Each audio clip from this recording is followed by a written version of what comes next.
Good afternoon, it's Nicholas from Gandora Gaming, and I just got second place with Donquixote Dolflamingo in set 5. That is absolutely insane. If you don't know, Donquixote Dolflamingo is a set 1 leader that was not really meta relevant since literally like late set 3, set 4. And the fact that I got second place in set 5 is absolutely insane. I think this card and this leader in general in this deck is a wild card of the format. And I'm going to tell you why I chose this deck, the ratios that I'm playing, and why this deck is a killer of the format. So first things first, let's talk about it. So Blue Dolflamingo has not received support since set 2. And I think a lot of people kind of just forgot what this guy does. So 1, he has 5 life. 2, he's blue. And 3, when 2 Dawn attached to him when attacking, you can rest 1 Dawn. Look at the top card of your deck, and then if it's a 7 Warlords of the Sea, 4 cost or lower character, play the character in rested position. This effect is absolutely insane. This is just a better Arlong before Arlong even came out, where basically you play a lot of powerful 4K 5,000 attack either blockers or just 7 Warlords cards in general, and the idea is that you're swinging 7 every turn against your opponent, and you're doing just a lot of damage to them while putting monsters on the field, and you're basically putting them in a situation where you are controlling the board. Not only are you swinging for a lot of Dawn every turn, but you're also creating meat blockers for him to attack or just use his cards to deal with. It's a very, very powerful leader. He kind of puts your opponent in a lose-lose situation. And the best part is he is at 5 life and he's blue. A lot of decks in this format are not at 5 life, and because of that, they lose really, really quickly. The fact that you're just swinging 7 to 8 Dawn every turn and just summoning free bodies is really annoying for a lot of decks. For example, Blue Black Sakazuki, which was a deck I went against a lot today, kind of just kept on like blowing up my characters and then like using all their resources to kill the characters. But I kept swinging for like 8 a turn, and by the time we got to 10 Dawn, he was already at 1 life, which just won us the duel pretty easily. So, what are my matchups today, and why did I play this deck? So first things first, this is my first local One Piece tournament. I haven't played since set 2. And that's a very, very long time for me. And the reason why I actually chose this deck was that on the drive to my locals, I decided, you know what, Blue Dolphy is a deck I'm very comfortable with. This is a deck I first played. This is my first leader in the game of Yu-Gi-Oh! Oh, the game of One Piece, my apologies. And honestly, I'm pretty proud of the deck I've updated it to. I've been playing consistently online against friends. Now, don't get me wrong, I haven't played Blue Dolphy in a little bit against my friend Jaquan, but I am pretty confident that I keep updating it consistently because, yes, the 7 Warlords package hasn't itself been updated since set 2, but Blue in general has become a powerhouse from set 4 to set 5 and set 3. We've gotten some of the best cards in the game, removing, and like some of the best boss monsters in the game. And I think that's what makes Dolflamingo crazy. The biggest 2 issues of this leader has always been big bodies and removal. And the fact that we have Red Rock, 3,000 Worlds, and our first card of this deck, 10 drop Kaido, makes this deck absolutely insane. So let's actually go into the deck and let's discuss this. So first things first, 10 drop Kaido fixes his deck completely. This gives us a boss monster to win against. This card works perfectly for our leader. We are a control deck. We want to control the resources. We want to put bodies on the field that just completely devastate our opponent and keep pushing with our leader multiple times a turn. And this card exemplifies that. Not only is he a 10k 12,000 attack boss monster that Blue finally has, but this guy draws you 4 if your opponent has 3 or less life. And guess what? Most decks this format are 4 life leaders. They're multicolor. Meaning, all you have to do is hit them 1 time before you get to 10 Dawn, and this guy is drawing you 4.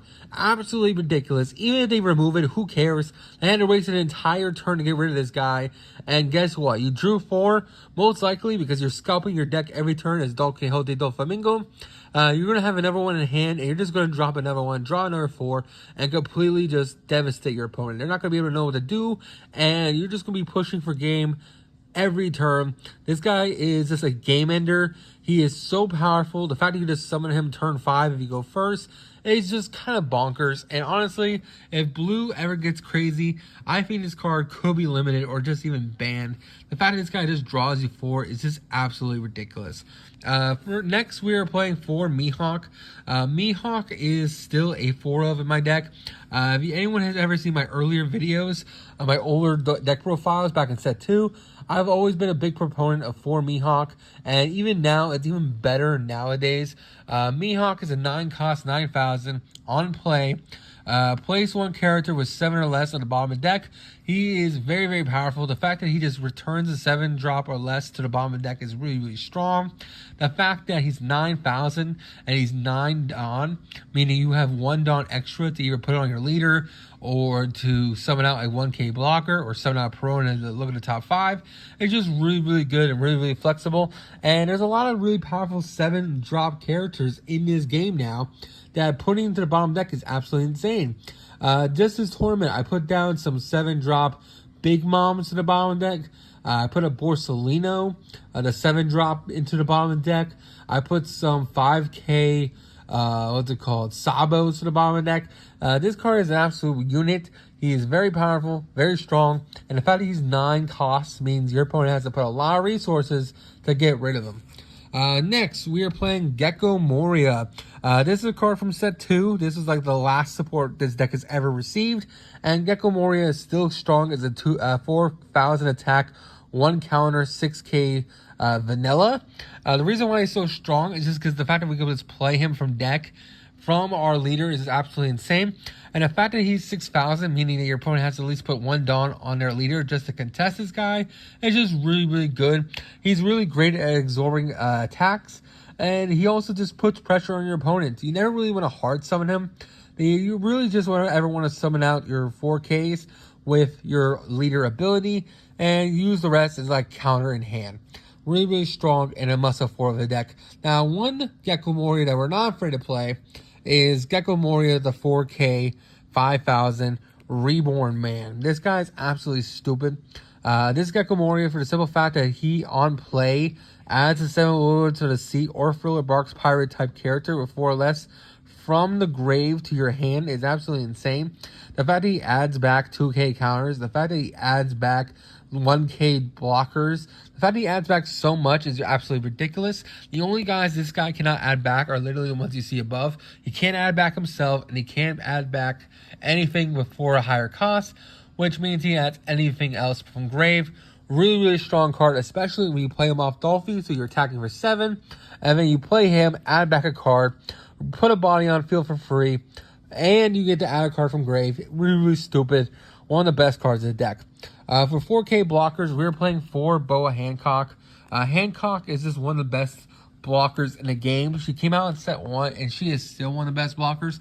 The fact that with 1 Dawn attached to her, if you have 5 or less cards in your hand, on block or when attacking, you just draw 1 card. It's just absolutely ridiculous. The cycling this card does is absolutely broken, and she is still one of the best cards to play off your leader's ability. It's just a great card in general. It basically says, hey, if you don't get rid of her now, I'm going to be drawing multiple times a turn with her ability, which is absolutely insane. We're also playing for Bartholomew. We're not playing the Pacifista package. I think that package has passed its prime. Our deck bases around the 7 Warlords of the Sea, and sadly, the rest of the Pacifistas are not 7 Warlords. Only he is. He's a 4k blocker, 5,000 attack. Yes, on KO, he does summon out Pacifista from hand, but we're not playing the Pacifista because they're too bad. So honestly, he's just a blocker that can summon off our leader's ability. Next, we're playing for Draco Mihawk. This guy's just a 2k counter, and basically he has the ability with when he attacks with 1 Dawn, draw 2, trash 2, really, really powerful, and just a great card in general. The fact that he just allows us to ultimately draw 2, trash 2, and he's a 2k counter, and he can be added back with Gecko Moria, is just kind of ridiculous, and just a great card in general. Next, we're playing for Dolflamingo Donquixote. This is another great blocker in the game. The fact that he's a 3 cost blocker that looks at the top 5 cards of your deck and then it puts them in top in any order. It's just absolutely insane. The fact that this deck can kind of just scout the top 5 of the cards of this deck is just really powerful, allowing you to get to the cards you need when you need them and just completely control the game. This deck works like a charm, and it's just one of the best control decks in the game. We're playing 4 Trafalgar Law. Law is just really good. He's a 1 counter. Well, not 1 counter, my bad. 1,000 attack blocker. I wish he had a counter, but he's just really good in general and just a great card. Finally, we're playing 4 Donquixote Dolflamingo. This card is great, other than the fact that he has no counter either. But the fact that he, on play, looks at the top 3 of your deck, puts it on top in any order or bottom in any order. And with 1 dot attached, when attacking, you can trash 1 card from your hand, place 1 of your opponent's characters with 1 cost or less to the bottom of the deck and then draw deck in any order. This is actually kind of came up. I went against a Bella Betty player and they had the Bella Betty search monster, and I basically just bottom decked it before it can actually have a chance to be used against me, which is pretty solid. And then finally, for our last monster, we're playing 4 Perona. Perona is just a really solid card in general. Looks at the top 5, places them in any order. 1,000 counter, 2,000 body. Really strong, and just a great card in general. Finally, we're playing 3 3,000 Worlds and 3 Red Rocks. Just to round it out, I feel like this is the perfect ratio. The fact that we can just scalp the top of our cards in our deck, and we can make sure we can get to these cards, it's just really good. The fact that this is bottom decks any 12k we gotta deal with, it's just really powerful. And the fact that this bottom decks any blocker we gotta deal with is also just really powerful. So that is it for the deck profile. I hope you all enjoy. Don't do anything stupid, and I'll see you in the next one. Bye-bye.